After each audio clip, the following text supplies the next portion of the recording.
BNP যেখানে ভালো প্রার্থী থাকবে সেখানে অবশ্যই বিএনপি পাবে, আমাদেরকে দেওয়ার কোনো কারণ নেই। আমরা হলাম বিএনপির সাথে আজকে যারাই আছে সবার সাথে তুলনা করলে দীর্ঘদিনের সাথী।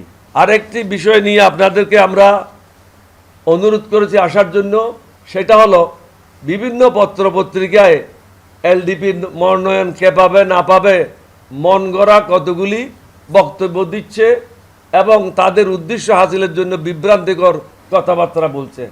আমরা মনে করেছিলাম আমাদের নামগুলি আমরা প্রকাশ করব না, বিএনপিকে দেব এবং আলাপ আলোচনার মাধ্যমে যেটা ঠিক হয় সেটাই হবে। ইতিমধ্যে আপনাদের জ্ঞাতার্থে আমরা বলতে চাই, আমাদের দলের থেকে মহাসচিবের নেতৃত্বে 7 জনের একটা কমিটি করে দেওয়া হয়েছে, যারা বিএনপির সাথে কথা বলে কারা মনোনয়ন পাবে পাবে না এই বিষয়টা চূড়ান্ত করবে। বিএনপির যেখানে ভালো প্রার্থী থাকবে সেখানে অবশ্যই বিএনপি পাবে, আমাদেরকে দেওয়ার কোনো কারণ নেই। আমরা যেখানে চেয়েছি সব জায়গায় যে আমাদেরকে দেবে এটা আমরা কোনো মনে করি না, কিন্তু আমাদেরকেও তাদেরকে অ্যাকোমোডেট করতে হবে, কারণ আমরা হলাম বিএনপির সাথে আজকে যারাই আছে সবার সাথে তুলনা করলে দীর্ঘদিনের সাথী।